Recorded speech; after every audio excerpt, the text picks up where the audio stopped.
Hey, it's Vanessa, the Crafty Gemini, your YouTube sewing and quilting instructor, and I want to thank everybody who watched my last video. Thank you so much for your comments. I'm so excited to see that so many of you, both returning students and new students, are so excited about my upcoming online Crafty Gemini bag club. Remember that this next club is going to feature 5 smaller bag projects, so this is going to be the second time we offer a mini bag club edition of my bag clubs. But over the past 6 years, we have launched, this will be the 10th club that we do, and we've had thousands and thousands of students partake in our clubs. So I hope that you will be one of the ones to sign up in this next one. Now I want to keep this video relatively short, so I will be showing you the 5 mini bag projects that we'll be making in this new club. If you've signed up for past clubs and past mini bag clubs, these will be 5 completely new ones. You haven't seen these yet before. We're also going to be throwing in 3 more additional bonus video courses for a total of 8 that anybody who signs up during this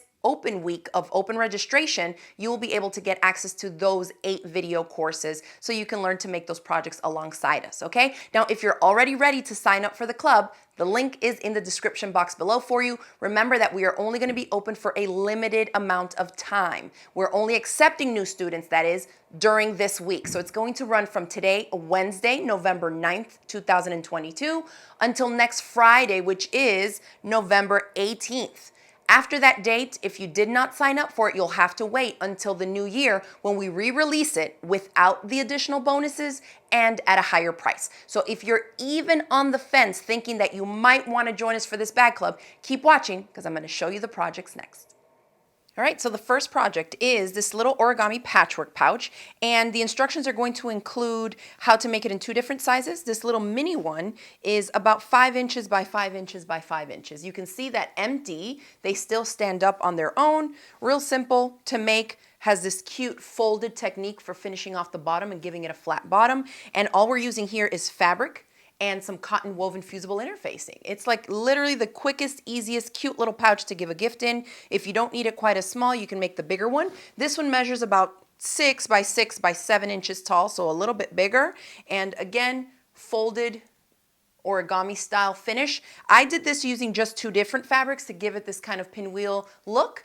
But I think this is going to be great for scrap busting because you can actually feature 4 different fabrics, 1, 2, 3, and 4, to make it look a lot funner, scrappier, bright fabrics, neutrals, whatever you want to do with it. Again, even the big one stands up on its own when it's empty, and all we're using here is fabric and cotton woven fusible interfacing. So that is the origami patchwork pouch, and we're going to tackle it in 2 different sizes. Next up, we have the little puffy pouch. You can see this is the actual one that we wrote the PDF instructions based off of because, again, it only features fabric, a zipper, and cotton woven fusible interfacing. This one here is a sample that I made up using a crisp non-woven fusible interfacing to see if I liked it better for the structure that it gave it. And although I did like the structure, I broke 2 sewing machine needles trying to bind the edges here. So this is part of what we do as a team here at Crafty Gemini when we're designing things and working out the instructions of how we're going to teach it in our clubs, is trying out different interfacings, different techniques so that we can make it as easy as possible to teach our students. So even if you have a regular sewing machine with an 80-12 universal sewing machine needle, you'll be able to make this one. We added a little tab here so that you can clip a lobster clasp and have this hanging maybe on the inside of your purse or of a larger handbag. So a lot of fun, really cute and easy for you to put maybe some hand sanitizer, lip gloss, some change, cash, something small. And it has a cool little look to it. And I think this would also sell really great at craft fairs with some fun fabrics and zipper colors. Bag number 3 is like the cutest little mini bag. I'm calling this my mini pencil pack. I love a few different things about this, especially technique-wise. One of the things is that we're only using fabric and 1 interfacing here.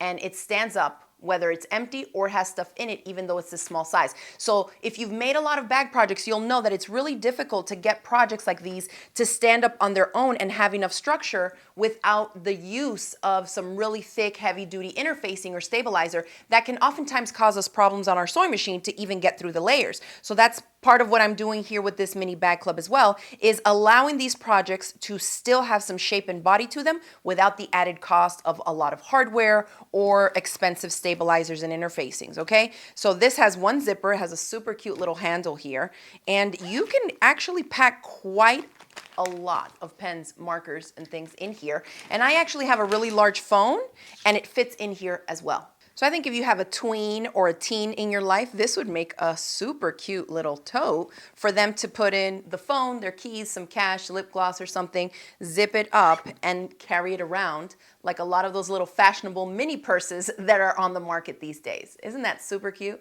Nice and lightweight, and you can of course make the handle longer if you'd like, but I think it's really, really cute this way. Now another element of this that I really like is the way that we box the bottom. So see, it's empty and I can still have it stand up, which is tricky to do on a small project without the use of a lot of thick stabilizers. Now the bottom, you can see that we didn't box the corners in a typical style that you often see in a lot of tote bags. Instead, I'm going to teach you this really cool technique to finish it off this way, and it's not difficult, it's easy to do, but you'll be adding another technique to your tool belt, right? Your sewing tool belt. So I really, really like this one. This is kind of a little Halloween-y one, but any cute fabrics with some fun pop of color for a different craft zipper here would look great for this mini pencil pack.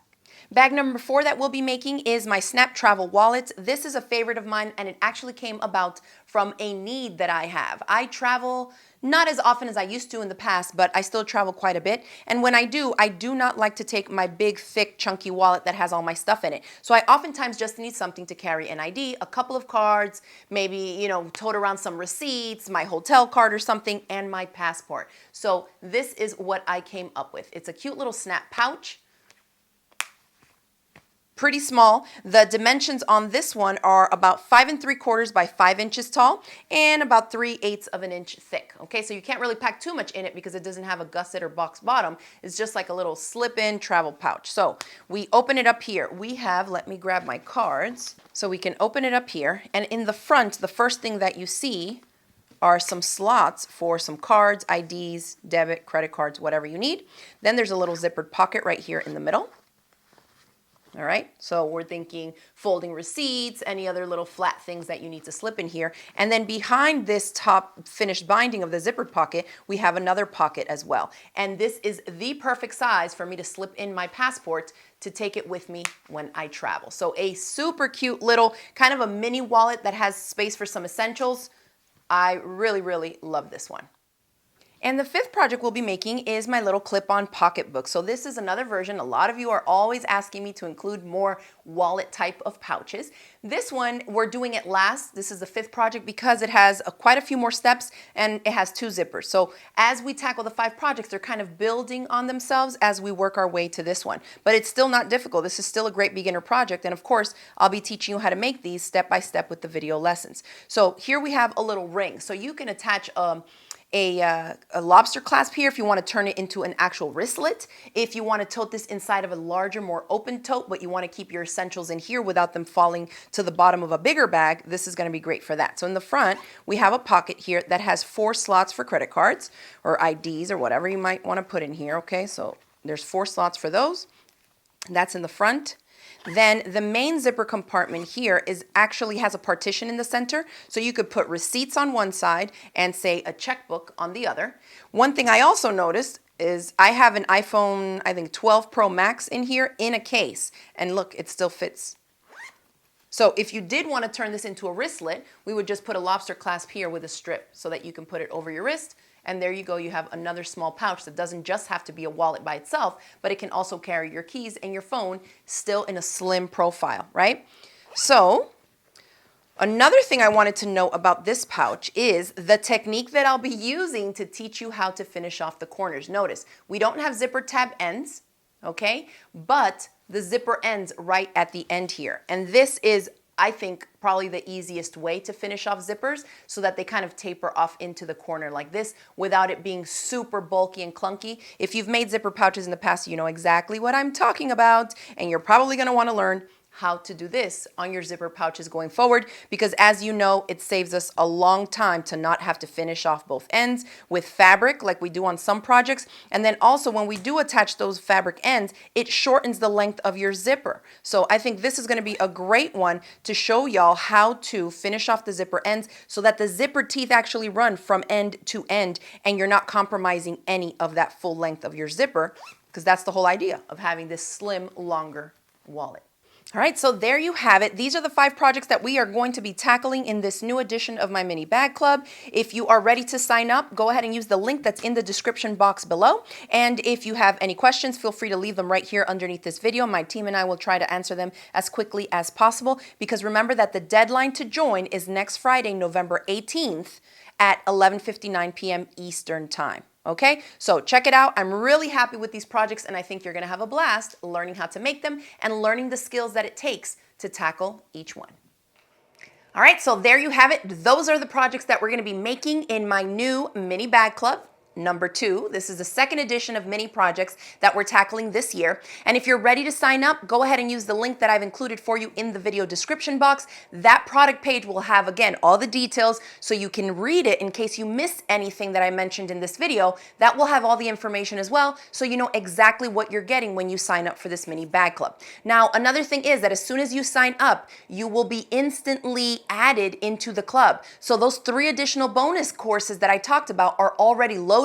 The video lessons are right there and ready for you to access before we get started. Now, as far as the 5 mini main projects that we'll be tackling in this club, remember to print and download your calendar so that you can keep track of the date and the time when each one will be posted to your club platform. Okay, remember, there's scheduled dates and times for each, as well as scheduled dates and times for the live Q&A sessions and the live Zoom social hour chats. But again, all the information is in there. You'll get an email telling you you've registered, you've signed up, and then you can go to my website and just log into your account, and under my individual courses, you will see the mini bag club number 2 right there. Once you open it, you'll see everything that's waiting for you. You'll see how the course is laid out. The calendar will be there for you to download and print. And again, the 3 bonus video courses are already loaded, so you can start watching those videos tonight. Thanks for watching this video. I hope to see you in my new online bag club. I can't wait to see the fabrics that you're choosing and the projects that you'll be making alongside the rest of us.